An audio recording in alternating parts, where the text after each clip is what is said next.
Assalamualaikum warahmatullahi wabarakatuh. Perkenalkan, nama saya Halimatus Syadiah, NIM 212101030010. Di sini kami akan memaparkan materi tentang pengelolaan perpustakaan sekolah. Yang pertama, asas jarak. Asas jarak yakni suatu susunan tata ruang yang memungkinkan proses penyelesaian pekerjaan dengan menempuh jarak paling pendek. Yang kedua yaitu asas rangkaian kerja. Asas rangkaian kerja adalah suatu tata ruang yang menempatkan tenaga dan alat-alat dalam suatu rangkaian yang sejalan dengan urutan penyelesaian pekerjaan yang bersangkutan. Yang ketiga yaitu asas pemanfaatan. Asas pemanfaatan adalah tata susunan ruang yang memanfaatkan ruangan secara sepenuhnya. Dan yang keempat yaitu fumigrasi. Fumigrasi artinya penyemprotan gas terhadap buku untuk membunuh kutu buku, serangga, dan jamur. Biasanya tersedia ruang fumigrasi untuk tempat buku yang difumigrasi selama 24 jam dan peralatannya biasanya tersedia di pasaran. Kemudian yang kelima yaitu globalisasi. Globalisasi adalah suatu fenomena di mana interaksi, integrasi, dan ketergantungan antara negara, masyarakat, dan budaya di seluruh dunia meningkat secara signifikan. Ini terjadi melalui penyebaran teknologi informasi, perdagangan internasional, arus modal, migrasi manusia, dan pengaruh budaya yang merata ke seluruh dunia. Baik, saya akan melanjutkan memaparkan istilah-istilah yang ada di buku pengelolaan perpustakaan sekolah. Sebelumnya, perkenalkan, nama saya Hikmatul Maufiroh dengan NIM 2121010300. Istilah yang pertama adalah mikrofilm. Mikrofilm ini merupakan metode penyimpanan dan reproduksi dokumen dalam bentuk gambar miniatur yang dihasilkan melalui proses fotografi pada sebuah film mikroskopis. Dokumen-dokumen seperti buku, surat kabar, jurnal, dan dokumen historis lainnya dapat direkam pada film ini.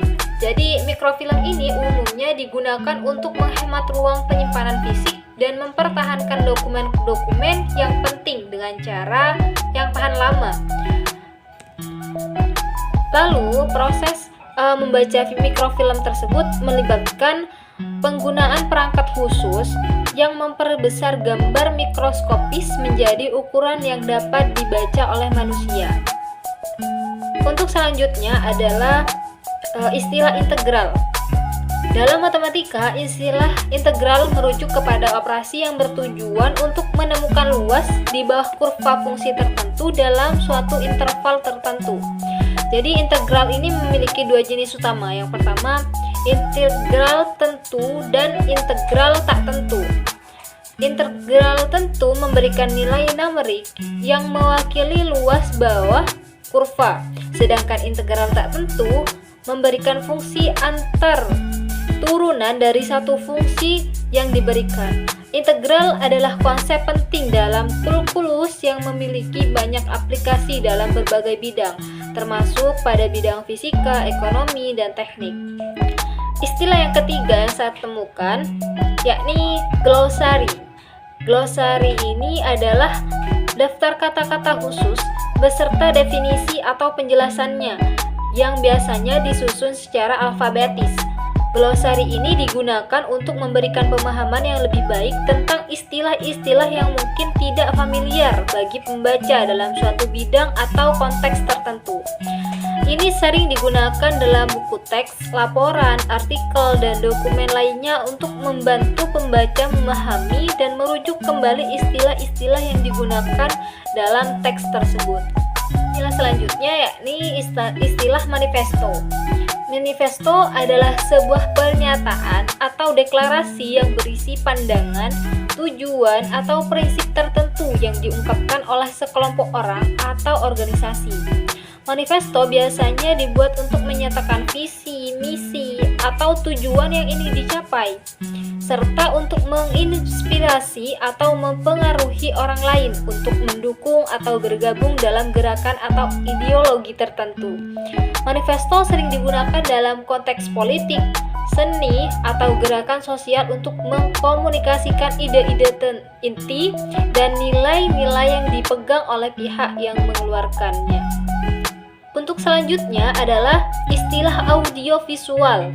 Audiovisual ini merujuk kepada bentuk komunikasi yang melibatkan penggunaan elemen suara atau audio dan gambar bergerak. Jadi gambar bergerak ini sebagai visual, elemen suaranya itu sebagai audio. Dua-duanya ini, visual dan audionya ini secara bersamaan, jadi bisa berbentuk video. Ini mencakup berbagai media seperti film, televisi, presentasi multimedia, dan materi pembelajaran interaktif. Penggunaan audiovisual memungkinkan penyampaian informasi yang lebih dinamis dan menarik, memanfaatkan kombinasi audio dan visual untuk meningkatkan pemahaman dan keterlibatan audiens. Perkenalkan, nama saya Rika Putri Solihah, NIM 21101030029. Di sini saya akan menjelaskan tentang definisi atau istilah tentang perpustakaan. Yang pertama adalah ensiklopedia. Ensiklopedia adalah kumpulan artikel atau entry yang berisi informasi terperinci tentang berbagai topik atau subjek yang berbeda, disusun secara alfabetis atau tematik. Yang kedua adalah estetika. Estetika adalah cabang filsafat yang mempelajari konsep-konsep seperti keindahan, kesenian, dan nilai-nilai estetis. Yang ketiga adalah lisensi.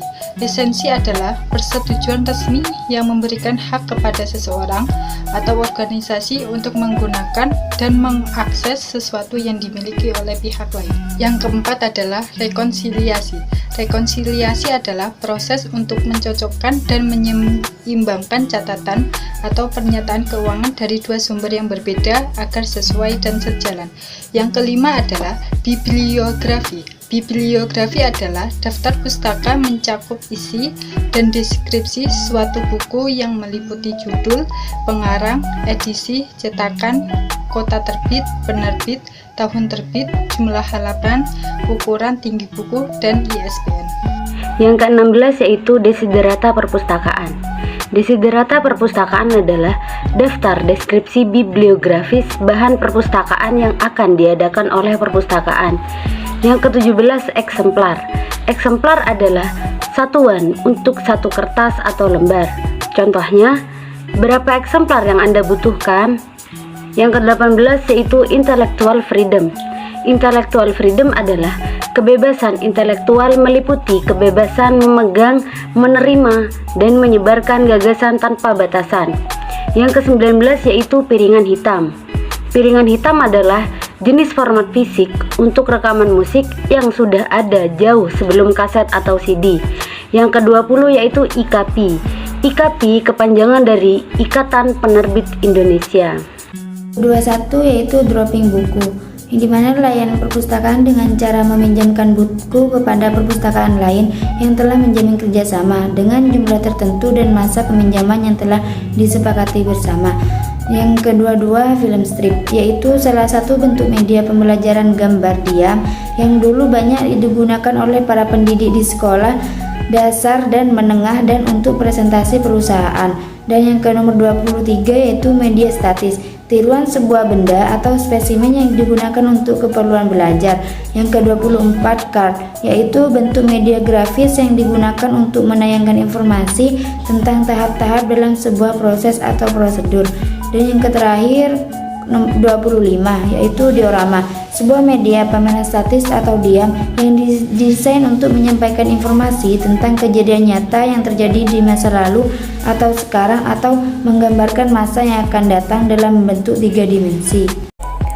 Di sini nama saya Arsyil Kamila, NIM 211101030054. Di sini saya dari kelompok 7 manajemen perpustakaan akan menjelaskan mengenai pengertian bibliografi. Bibliografi adalah daftar pustaka yang mencakup isi dan deskripsi suatu buku, meliputi judul, pengarang, edisi, cetakan, kota terbit, penerbit, tahun terbit, jumlah halaman, ukuran tinggi buku, dan ISBN. Yang kedua yaitu saya akan menjelaskan mengenai direktori. Direktori merupakan kumpulan informasi kontak seseorang yang diatur secara alfabetis atau berdasarkan kriteria lainnya. Nah, yang terakhir yaitu almanak. Almanak dalam bahasa Arab yaitu memiliki arti musim atau iklim, yaitu merupakan suatu publikasi tahunan yang mengandung informasi tabular pada suatu atau beberapa topik yang disusun sesuai dengan data dan berbagai jenis. Juga ditemukan pada almanak seperti waktu terbit dan tenggelamnya matahari dan bulan, tanggal-tanggal terjadinya gerhana, waktu-waktu ketika pasang dan surut, perayaan keagamaan, dan lain-lain. Mungkin cukup itu dari saya penjelasan mengenai bibliografi, direktori, dan almanak. Cukup sekian, terima kasih. Wassalamualaikum warahmatullahi wabarakatuh.